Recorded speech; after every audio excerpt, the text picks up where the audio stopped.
सबको जय मसीह की। मैं एक और बारी स्वागत करता हूँ आप सभी का बाइबल अध्ययन कक्षा में।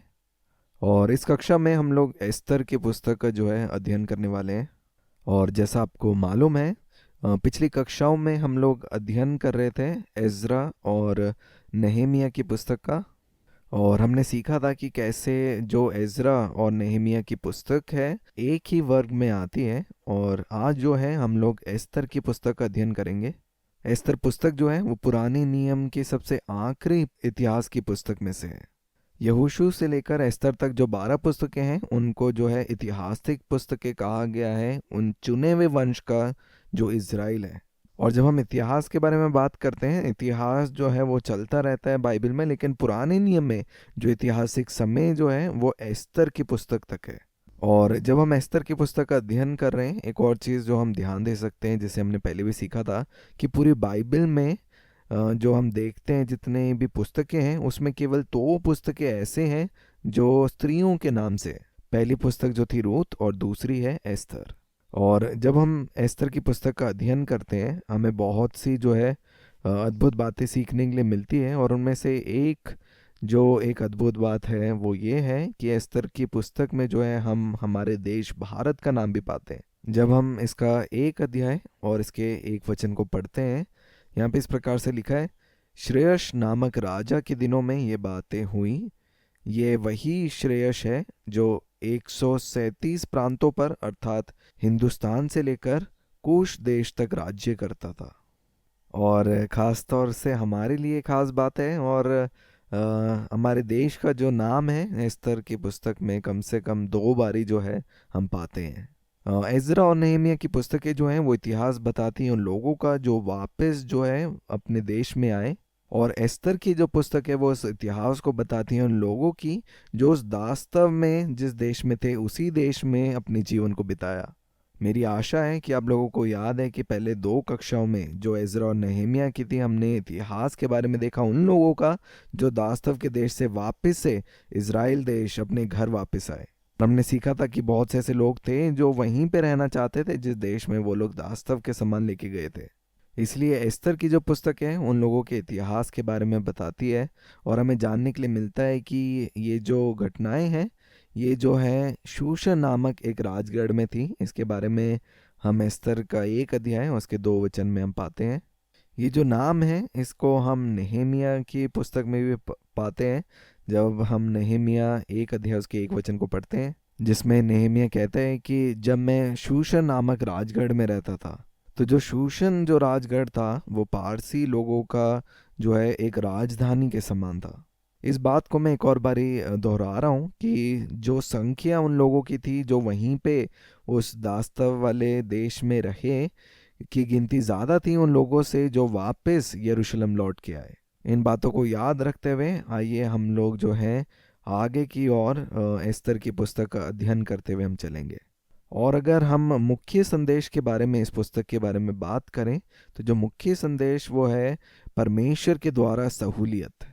और एक अंग्रेजी शब्द है जिसको हम देखते हैं प्रोविडियंस, जो 2 शब्दों से बनता है। प्रो मतलब पहले से और वीडियो मतलब देखना। मतलब परमेश्वर वो है जो सभी बातों को पहले से देखते हैं, क्योंकि परमेश्वर पिता शुरुआत से आदि से जानते हैं कि अंत में क्या होगा। परमेश्वर ने पहले से देखा लोग क्या करेंगे जब वो इस दास्तव के देश में रहेंगे। क्योंकि जब हम उन लोगों के बारे में देखते हैं जो लोग उन्हीं जगह रह गए और जो लोग वापस अपने घर यरूशलेम में अपने देश अपनी भूमि में नहीं लौट के आए, वो परमेश्वर की इच्छा के खिलाफ थे। लेकिन हम वचन में देखते हैं कि परमेश्वर ने उन्हें जो है अकेला नहीं छोड़ा, चाहे वो अपने उस वादा की हुई भूमि में थे या फिर उस दास्तव के देश में थे। वो एक चुना हुआ वंश थे। इसलिए चाहे उन्होंने परमेश्वर की इच्छा के विरुद्ध भी कार्य किया, परमेश्वर फिर भी उन लोगों से प्रीति रखते थे। और यहीं पे हम परमेश्वर पिता की विश्वास योग्यता को देखते हैं कि कैसे परमेश्वर पिता उनकी चिंता करते थे, उनके लिए सहूलियत पूरा करते थे। और परमेश्वर ने उन लोगों का भी नेतृत्व किया जो लोग उनकी इच्छा के अनुसार नहीं चल रहे थे।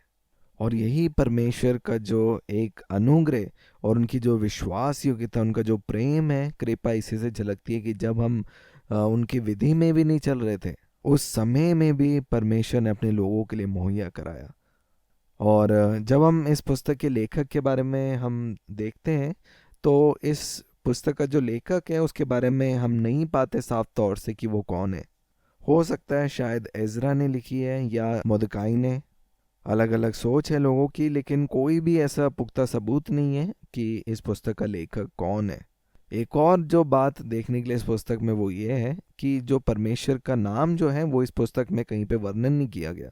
लेकिन आप इसके बारे में चिंता मत करें, क्योंकि उनका नाम नहीं है, लेकिन हम परमेश्वर के हाथ को, परमेश्वर की उंगली को, उनकी उपस्थिति को और उनके द्वारा सहूलियत को हम देखने के लिए पाते हैं। इसलिए आप चिंता मत करें परमेश्वर का नाम अगर आप नहीं पाते, क्योंकि स्वयं परमेश्वर की उपस्थिति जो है वो वहाँ पे मौजूद है। जैसे हमने कहा, मुख्य जो संदेश इस पुस्तक का है वो है परमेश्वर के द्वारा पहले से चीज़ों को जानना। और एक और बात कि जो परमेश्वर है वो नियंत्रण में है पूरे मानव जाति के इतिहास के बारे में। वो शुरू से जो है अंत को जानने वाले परमेश्वर हैं और वो जानते हैं पूरे मानव जाति के इतिहास के बारे में।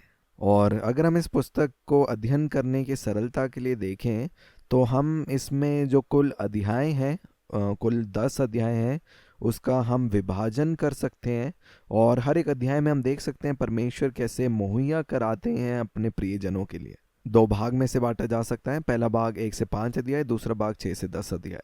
अगर हम पहले भाग के बारे में बात करें जो 1 से 5 अध्याय हैं, वो उनमें हम अलग अलग प्रकार की जो दुविधाएं या घटनाएं हुई हैं उसके बारे में पाते हैं। अगर हम हर एक अध्याय से अगर हम चलें, पहला अध्याय जो है वो राजा श्रेयस और रानी वष्टी के बारे में बताता है। दूसरा अध्याय एस्तर के रानी बनने के विषय में। तीसरा अध्याय यहूदियों के विनाश का हामान द्वारा एक षड्यंत्र जो रचा गया उसके बारे में है। चौथा अध्याय, इसका उद्देश्य जो है हम बेहतर रीति से समझ सकते हैं। इसके 4 अध्याय 14 वचन में इस प्रकार से लिखा है। मौदेकाय जो है एस्तर से इस बात को कहता है कि क्योंकि जो तू इस समय चुपचाप रहे तो और किसी ना किसी उपाय से यहूदियों का छुटकारा उद्धार हो जाएगा, परंतु तू अपने पिता के घर आने समेत नष्ट होगी। क्या जाने तुझे ऐसे ही कठिन समय के लिए राजपथ मिला गया हो। तो हम चौथे अध्याय में रूत का जो उद्देश्य था उसके बारे में पाते हैं। पांचवा अध्याय जो है रूत की गरिमा को हमें देखने के लिए मिलता है। तो जो पहला भाग है जो विपत्तियों के बारे में बताता है उसे हम ऐसे छोटे छोटे हिस्सों में विभाजित कर सकते हैं। पहला जो है राजा श्रेयस और रानी वष्टी। दूसरा अध्याय एस्तर जब रानी बनी। तीसरा यहूदियों के विनाश के लिए हामान द्वारा षड्यंत्र। चौथा एस्तर का उद्देश्य जिसके लिए वो रानी चुनी गई। और पांचवा एस्तर के गरिमा के विषय में। और जो दूसरा भाग है जो 6 से 10 अध्याय हैं, हमें देखने के लिए मिलता है कि कैसे जब ये संकट और विपत्तियां यहूदी लोगों के ऊपर आए जो उसी देश में रह गए जहाँ पे उन्हें बंदी बना कर लेके गए थे, उस समय में भी परमेश्वर पिता कैसे उनको उन संकटों के बीच में से सुरक्षा देता है और या कैसे उन्हें बाहर निकलता है उसके विषय में हम पाते हैं। और अगर हम इसे छोटे भाग में विभाजित करें, अगर हम 6 अध्याय को देखेंगे तो 6 अध्याय है राजा द्वारा मुर्दकाई के सम्मान के विषय में। एक यहूदी जन जो है वो राजा के द्वारा सम्मान किया गया। और 7वें अध्याय में हमें देखने के लिए मिलता है कि कैसे एक जो आज्ञा थी कि कोई भी राजा, कोई भी स्त्री जो है वो राजा के सामने जो है प्रस्तुत नहीं हो सकती बिना राजा की आज्ञा के।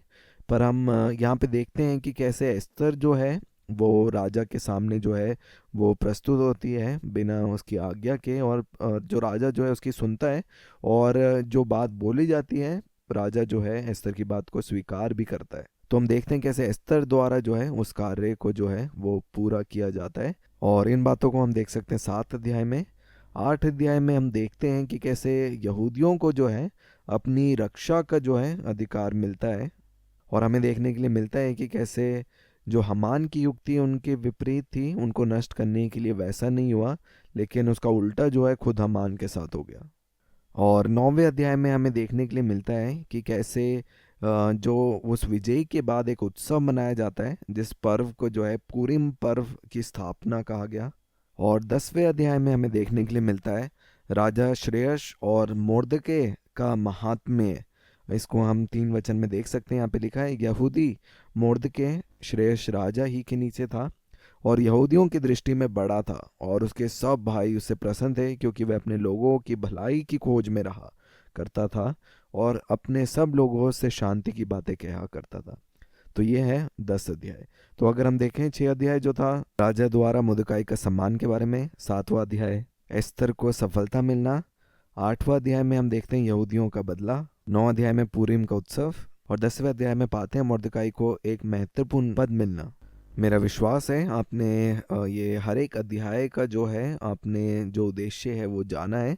अब हम जो है मुख्य किरदार जो है एस्तर की पुस्तक में कुल 5 जो है ऐसे किरदार हैं जिनके बारे में हम सीख सकते हैं। सबसे पहला जो है वो है राजा श्रेयश, वहाँ की रानी दूसरा, तीसरा एस्तर, चौथा मॉर्दकाई और 5वां हामान। ये 5 जो हैं ये एस्तर की पुस्तक में 5 जो मुख्य एक चरित्र हैं, लोग जो हैं उनके बारे में हम सीख सकते हैं। तो जब हम इन चरित्रों को जब हम अध्ययन करते हैं हमें सीखने के लिए मिलता है कि जो मूल उद्देश्य इस पुस्तक का क्या है। तो हम एक एक कर कर जो है इन चरित्रों का हम अध्ययन करेंगे। सबसे पहला जो व्यक्तित्व है वो है राजा श्रेयश। जब हम राजा श्रेयश के बारे में हम सीखते हैं तो हम एक बात को पाते हैं कि राजा श्रेयश के बारे में हम अपनी ऐतिहासिक पुस्तकों में भी उनका वर्णन पाते हैं, और हमें सीखने के लिए मिलता है जब हम पारसी इतिहास को देखते हैं और जब हम यूनानी इतिहास को देखते हैं। हमें जो राजा श्रेयश का वर्णन हम पाते हैं और हमें सीखने के लिए मिलता है कि राजा श्रेयश ने सन 485 ईसा पूर्व से लेकर सन 465 ईसा पूर्व तक राज्य किया, और उसका जो राज्य था वो हिंदुस्तान से लेकर कूश देश तक था। इसके बारे में हम देख सकते हैं एक अध्याय और एक वचन में ये वर्णन है कि कैसे उसमें 137 प्रांतों पर जो है उसने राज्य किया, और इसको 8 अध्याय 9 वचन में भी देख सकते हैं कि कैसे जो 127 जो प्रांत थे वो हिंदुस्तान से लेकर कूश देश तक फैले हुए थे। तो ये जो था वो राजा श्रेयश के बारे में था। जो दूसरा जो किरदार है जिसके बारे में हम सीखेंगे व्यक्तित्व के बारे में वो है रानी वश्ती, और जो वश्ती नाम है उसका जो अर्थ है वो है सुंदर स्त्री, और उसके विषय में वो सच है जैसे हम वचन में भी पाते हैं। 1 अध्याय के 11 वचन में हम पाते हैं लिखा है कि रानी वश्ती को राजमुकुट धारण किए हुए राजा के सम्मुख ले आओ, जिससे कि देश देश के लोग जो हैं और हाकिम पर उसकी सुंदरता प्रकट हो जाए, क्योंकि वह देखने में सुंदर थे। और हम देखते हैं कि इस बात को जो है रानी वश्ती ने मना किया। हम इसको पाते हैं 12 अध्याय में, मैं आपके लिए पढ़ूंगा। यहाँ पे इस प्रकार से लिखा है, खोजों के द्वारा राजा की ये आज्ञा पाकर रानी वश्ती ने आने से इनकार किया। इस पर राजा बड़े क्रोध से जलने लगा। तब राजा ने समय समय के भेद जानने वाले पंडितों से पूछा। राजा तो नीति और न्याय के सब ज्ञानियों से ऐसे ही किया करता था। और इसके बाद हम देखते हैं कि कैसे जब रानी वश्ती ने वो आज्ञा नहीं मानी, जो राजा जो है उस पर क्रोधित हुआ। और ये बातें थी जो रानी वश्ती के व्यक्तित्व के बारे में हमें सीखने के लिए मिलती है एस्तर की पुस्तक में। तीसरा व्यक्तित्व के बारे में जो हम सीखेंगे वो स्वयं एस्तर के विषय में है। जैसे हम बाइबल में देखते हैं रूत जो थी वो एक अन्य जाति स्त्री थी, मोआबी स्त्री थी जिसने एक यहूदी पुरुष से विवाह किया, और एस्तर एक ऐसी स्त्री है जो यहूदी स्त्री है जिसने जो है एक अन्य जाति राजा से विवाह किया। और हम देखते हैं कि कैसे रूत जो है वो उद्धारकर्ता की वंशावली में गिनी गई, और जहाँ पर एस्तर जो है उसने उस कार्य को पूरा किया कि जो चुने हुए लोग हैं वो बचे रह सकें कि वो उद्धार करने वाला जन्म पाए। और जब हम एस्तर के बारे में सीखते हैं हमें मालूम चलता है उसका मूल जो नाम था वो एस्तर नहीं था, उसका नाम जो था वो हदसा था। उसको हम देख सकते हैं 2 अध्याय 7 वचन में।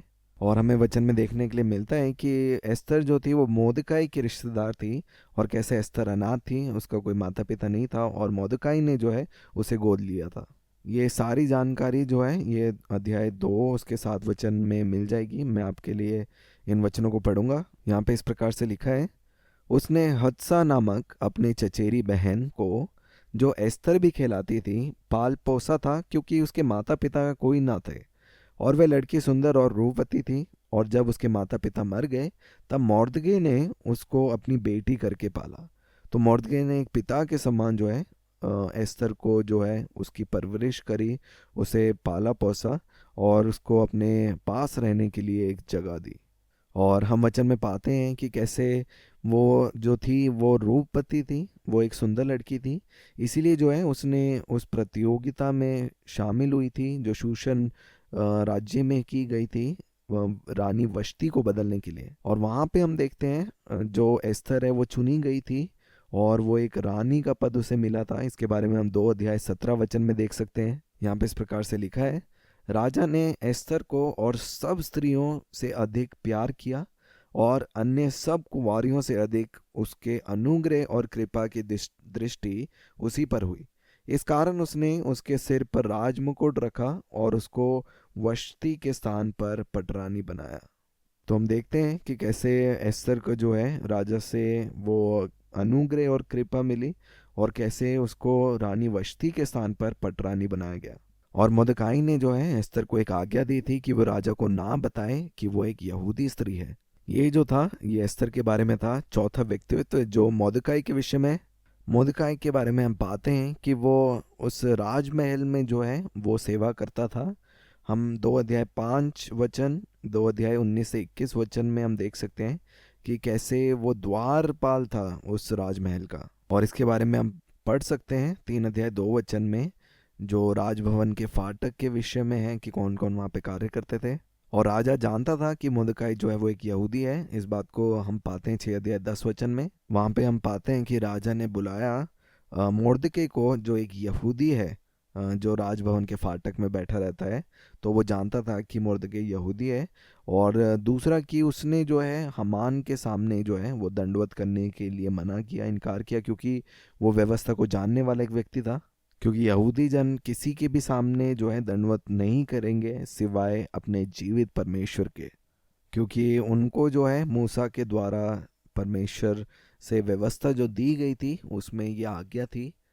मेरी आशा है जितने लोगों को याद है, जब हमने निर्गमन और गिनती की पुस्तक का अध्ययन किया था, हमने इन बातों को सीखा था। मैं फिर से उन वचन को पढ़ूंगा। व्यवस्था विवरण 5 अध्याय 7 से 10 वचन। वहाँ पे इस प्रकार से लिखा है, मुझे छोड़ दूसरों को परमेश्वर करके ना मानना। तू अपने लिए कोई मूर्ति खोद कर ना बनाना, ना किसी की प्रतिमा बनाना जो आकाश में या पृथ्वी पर या पृथ्वी के जल में है। तू, ये 9वां वचन है, कि तू उनको दंडवत ना करना और ना उनकी उपासना करना, क्योंकि मैं तेरा परमेश्वर यहोवा जलन रखने वाला ईश्वर हूँ। तो जो यहूदी इस व्यवस्था को जानता है वो किसी के भी सामने भी दंडवत नहीं करेगा सिवाय अपने जीवित परमेश्वर के। और इसलिए जो मर्दकाई था उसने इनकार किया हमान के सामने दंडवत करने के लिए। और इसके विपरीत हम देखते हैं कि हमान ने यहूदियों के खिलाफ जो है एक षड्यंत्र रचा। और केवल इस बात को लेकर उसने पूरे जो यहूदी समाज के विरुद्ध जो है वो अपनी जो है वो गुस्सा या जलन दिखाई। और वो चाहता था कि सभी यहूदियों को जो है वो मारना चाहता था। और उसने जो है राजा के पास जाकर इन बातों को कहा और सारे जो प्रांतों में जो एक चिट्ठी भेजी गई। और उसमें क्या लिखा था उसको हम पाते हैं 3 अध्याय उसके 13 वचन में हम पढ़ सकते हैं। और ये बातें लिखी गई क्योंकि उसे बड़ी चतुराई से जो है हमान के द्वारा राजा श्रेष्ठ के सामने प्रस्तुत किया गया था। यहाँ पे इस प्रकार से लिखा है 13 वचन में, राज्य के सब प्रांतों में इस आशय की चिट्ठियाँ हरकारों के द्वारा भेजी गई कि एक ही दिन में, अर्थात अदार नामक 12वें महीने के 13वें दिन को, क्या जवान, क्या बूढ़े, क्या स्त्री, क्या बालक, सब यहूदी मार डाले जाएं, नष्ट किए जाएं और उनका सत्यानाश किया जाए और उनकी धन संपत्ति लूट ली जाए। और ये चिट्ठियाँ सब प्रांतों में भेजी गई। और ये समय था जब मोर्दके ने जो है अपना संदेश एस्थर को पहुंचाया मदद के लिए। और वो वहाँ पे भेजी गई थी उस दया के पुकार को लेने लेकर, ताकि उसके जो लोग हैं, जो यहूदी समाज है, वो बचाए जाएं। इस बात में बहुत बड़ा खतरा था, लेकिन एस्थर ने इस खतरे को मोल लिया। और हम 4 अध्याय 11 वचन में हम पाते हैं कि कोई भी 30 दिन तक जो है राजा के सामने नहीं बुलाया गया था। मैंने आपको बताया था इसका महत्व क्या है, कि कोई भी जो है राजा के सामने प्रस्तुत नहीं होता था जब तक राजा जो है आज्ञा ना दे। इसलिए कोई भी जन जो है वो राजा के सामने जो है प्रस्तुत नहीं हो सकता था जब तक कि राजा स्वयं उसे ना बुलाए। कोई भी जन जो है उसके सामने उसे मिलने के लिए नहीं जा सकता। और 30 दिन तक जो है एस्थर जो है बुलाई नहीं गई थी राजा से, लेकिन उसके बाद भी जो है उसने ये खतरा मोल लिया। और उसके अलावा एक और महत्वपूर्ण जो संदेश जो है वो मोर्दके द्वारा एस्थर को भेजा गया था, जो मेरे और आपके लिए भी जो है वो लागू करता है। हम उसे देख सकते हैं वो बातें क्या थी जो मोर्दके द्वारा एस्तर को कही गई थी। और ये केवल जो है एस्तर के लिए नहीं, ये बात जो है वो सबके लिए जो है वो लागू है। मैं आपके लिए पढ़ूंगा एस्तर की पुस्तक, उसका 4 अध्याय, उसका 14 वचन। यहाँ पे इस प्रकार से लिखा है, क्योंकि जो तू इस समय चुपचाप रहे तो और किसी न किसी उपाय से यहूदियों का छुटकारा और उद्धार हो जाएगा, परंतु तू अपने पिता के घराने समेत नष्ट हो जाएगी। क्या जाने तुझे ऐसे ही कठिन समय के लिए राजपद मिला गया हो। और इस बात पे एस्तर ने जो प्रतिक्रिया ली वो एक सकारात्मक थी, और अपने जीवन को भी दांव पे लगाकर जो है वो राजा के द्वारा जो है सामने जो है वो प्रस्तुत हुई। अध्याय 4 उसके 16 वचन में हम इन बातों को देख सकते हैं। और उसने मोर्दके को भी ये लिख भेजा चिट्ठी के द्वारा कि सब मिलकर जो है वो उपवास करे, दिन रात प्रार्थना करे, और वो व्यवस्था तोड़ने के बाद अगर उसे नष्ट भी हो गई तो हो गई। और वो मदद की पुकार जो मोर्दकाई के द्वारा एस्तर को लगाई गई, पूरे यहूदी समाज का जो है उसके द्वारा उद्धार हुआ। मोर्दकाई को जो है वो राज सिंहासन में जो है एक ऊंची पदवी मिली गई, और उसका जो है राजा के द्वारा सबके सामने सम्मान भी किया गया। और मोर्दकाई के जीवन के द्वारा हमें सीखने के लिए कि मिलता है कि कैसे जाति जाति और भिन्न भिन्न लोगों के बीच में भी परमेश्वर कैसे अपने चुने हुए लोगों की रक्षा करते हैं। और अगर हम एस्तर की पुस्तक में और देखें तो हमें जो है और अधिक आत्मिक बातें सीखने के लिए मिलती हैं, जो हम अगली कक्षा में देखेंगे। और जो हमारा 5वां व्यक्तित्व है जिसके बारे में हम अगली कक्षा में सीखेंगे वो है हमान के विषय में। और एस्तर की पुस्तक की अन्य जानकारी भी जो है हम अगली कक्षा में सीखेंगे। आप सबका धन्यवाद धीरज के साथ सुनने के लिए। परमेश्वर पिता आप सभी को आशीष दे।